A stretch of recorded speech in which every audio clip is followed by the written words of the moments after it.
নমস্কার বন্ধুরা, আমি নূপুর ভিলেজ ফুড চ্যানেলে আপনাদের সবাইকে স্বাগত।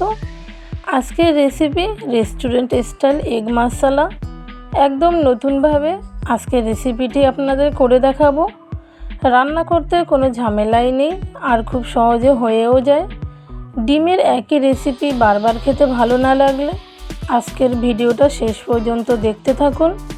আশা করি দারুণ একটি রেসিপি শিখতে পারবেন। ভিডিওটি শেষ পর্যন্ত দেখার অনুরোধ রইল। ভালো লাগলে অবশ্যই একটা লাইক করে দেবেন। চলুন শুরু করা যাক। ডিম সিদ্ধ করতে আমরা অনেকেই জানি, কিন্তু অনেক সময় দেখা যায় খোসার সঙ্গে ডিমের অনেকটা অংশই উঠে আসছে। সেক্ষেত্রে আপনারা ডিমটা সেদ্ধ করার আগে উষ্ণ গরম জল করে সামান্য একটু লবণ দিয়ে তারপরে ডিমটা দেবেন, তবে দেখবেন শুধু খোসাটাই উঠে আসছে, ডিমের কোনো অংশ বা মাংস উঠে আসছে না। এবার বন্ধুরা, আপনাদের সঙ্গে আমি একটা কথা শেয়ার করব। সেই কথাটা হলো, এমন অনেক শাকসবজি আছে যেগুলো খেলে আমাদের শরীর বেশি সুস্থ রাখতে সাহায্য করে। তাই আমি ভেবেছি মশলাদার খাবারের পাশাপাশি যে শাকসবজিতে বেশি ভিটামিন প্রোটিন আছে, যেগুলো খেলে বেশি উপকার পাওয়া যায়, সেই রকম রেসিপি আপনাদের সামনে তুলে ধরব আর তার সঠিক রান্না ও গুণাগুণ সম্পর্কে আপনাদের জানাবো। আমার এই ভাবনাটি কেমন অবশ্যই আপনাদের মূল্যবান কমেন্ট করে আমাকে জানাবেন। আপনাদের কমেন্টের উপর নির্ভর করছে, তাই অবশ্যই কমেন্ট করে জানাবেন। আপনাদের কমেন্টের আশায় রইলাম। বন্ধুরা, গল্প করতে করতে দেখুন ডিমটাকে খুব সুন্দর করে সেদ্ধ করে নিয়েছি। আর দেখুন ডিমটা কত সুন্দর সেদ্ধ হয়ে গেছে এবং অনায়াসে ডিমটার খোসাটা ছাড়িয়ে নিচ্ছে, একটু মাংস উঠে যাচ্ছে না। এইভাবে সমস্ত ডিমগুলোকে আমি পরিষ্কার করে নেব। এবার পরিষ্কার করে নিয়ে দেখুন একটা পরিষ্কার সুতো নিয়েছি। সুতোটা নিয়ে ডিমটাকে লম্বালম্বি ধরে এইভাবে কেটে নেব। এতে করে ডিমটা খুব সুন্দর করে দুভাগ হয়ে যাবে এবং ডিমের মধ্যে যে কুসুমটা সেটাও ডিমের অংশ থেকে বেরিয়ে আসবে না। এইভাবে সমস্ত ডিমগুলোকে আমি আলাদা করে নিয়েছি। এবার পরিমাণ মতো লবণ আর হলুদ দিয়ে ডিমটাকে ভাজার জন্য আমি মেখে নেব।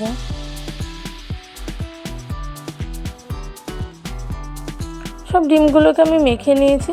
এবার কড়াইতে কিছু পরিমাণ তেল দিয়ে তেলটা গরম করে ডিমগুলোকে আমি হালকা করে ভেজে নেব। বন্ধুরা, প্রতিদিন ডিম খেলে শরীরে পুষ্টির ঘাটতি পূরণ হয়, তবে বেশি না, প্রতিদিন একটি ডিমই খাবেন। ডিমে থাকে প্রচুর পরিমাণে ক্যালোরি, চর্বি, প্রোটিন, পটাশিয়াম, সোডিয়াম ও কোলেস্টেরল।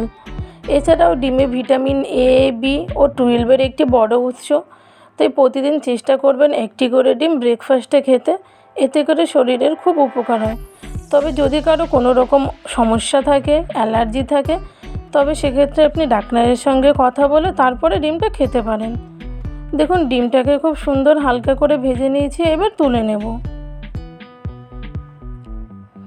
ডিমটাকে তুলে নিয়েছি। এবার একটা জলের সঙ্গে আমি একটা মশলা তৈরি করে নেব। তার জন্য দিয়ে দিলাম 1 চামচ হলুদ, 1 চামচ লবণ, 1 চামচ শুকনো লঙ্কা গুঁড়ো। এখানে আমি 1 চামচ জিরে গুঁড়োও অ্যাড করেছিলাম, যেটা আমার ক্যামেরায় ক্যাপচার করা হয়নি। এবার আমি এখানে নিয়েছি 2টো টমেটো কুচি, 3টে পেঁয়াজ কুচি, কয়েক টুকরো আদা, কয়েক কোয়া রসুন, গরম মশলা, শুকনো লঙ্কা ও কাঁচা লঙ্কা। এবার সমস্ত মশলাগুলোকে আমি ভেজে নেব। মশলাটা তাড়াতাড়ি ভাজার জন্য তার জন্য আমি উপর থেকে সামান্য একটু লবণ দিয়ে দিলাম। লবণটা দেওয়ার পর মশলাটাকে খুব সুন্দর করে ভেজে নেব। বেশ খানিকক্ষণ মশলাটা আমি ভেজে নিয়েছি। দেখুন টমেটোটাও খুব ভালো সেদ্ধ হয়ে এসছে, পেঁয়াজ রসুন সমস্ত কিছুই সেদ্ধ হয়ে এসছে।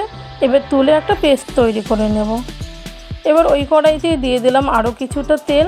এবার তেলটা গরম হয়ে গেলে দিয়ে দিতে হবে সেই যে আমি জলে গুলে রেখেছিলাম মশলাটা, ওই মশলাটা। এই মশলাটাকে দিয়ে হালকা 2-3 মিনিট নাড়িয়ে চাড়িয়ে নিয়ে এবার আমি দিয়ে দেবো পেস্ট করে রাখা মশলাটা। মশলাটা দেওয়ার পরে 3 থেকে 4 মিনিট এইভাবে কষিয়ে নিতে হবে।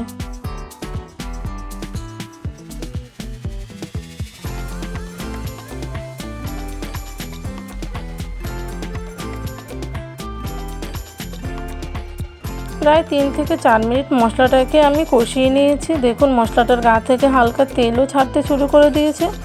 এই পর্যায়ে দিয়ে দিতে হবে টক দই। টক দইটা দিয়েও আমি খুব সুন্দর করে মশলাটাকে কষিয়ে নেব। বন্ধুরা, আমার ভিডিওগুলো আপনাদের কেমন লাগছে সেটা কিন্তু অবশ্যই আপনাদের মূল্যবান কমেন্টের মাধ্যমে আমাকে জানাবেন। আর ভালো লাগলে অবশ্যই সাবস্ক্রাইব করে আমার পাশে থাকবেন এমন নতুন নতুন রেসিপি দেখার জন্য। দেখুন বন্ধুরা, মশলাটা কষিয়ে নিয়েছি। এবার দিয়ে দেব পরিমাণ মতো জল।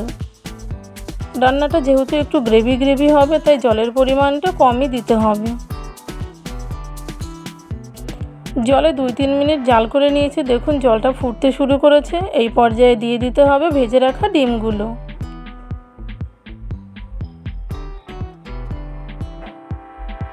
ডিমগুলো দিয়ে খুব বেশি নাড়াচাড়া করা বা ঢাকা দেওয়া বা খুব বেশি রান্না করে নেওয়ার দরকার নেই। মাত্র 6-7 মিনিট ডিমটাকে ফুটিয়ে নিলেই তৈরি হয়ে যায় এই ডিমের রেসিপিটি। এবার বন্ধুরা দিয়ে দেব আমি কসুরি মেথি। কসুরি মেথি দিলে রান্নাটার ফ্লেভার খুব সুন্দর হয়। আপনারা চেষ্টা করবেন কসুরি মেথি দেওয়ার, তবে যাদের পার্সোনালি পছন্দ না তারা নাও দিতে পারেন। কসুরি মেথিটাকে হালকা নাড়িয়ে চাড়িয়ে মিশিয়ে নিলেই তৈরি আজকের দারুণ রেস্টুরেন্ট স্টাইল এগ মশলা। আজকের ভিডিওটা আপনাদের কেমন লাগলো আমাকে কমেন্ট করে জানাবেন। ভালো লাগলে অবশ্যই লাইক করবেন। এখনও যারা নুপুর ভিলেজপুর চ্যানেলটি সাবস্ক্রাইব করেননি অবশ্যই সাবস্ক্রাইব করে অল নোটিফিকেশন অন করে রাখুন। সমস্ত নতুন রেসিপির আপডেট সবার আগে পেতে। সবাই খুব বেশি ভালো থাকবেন। টাটা।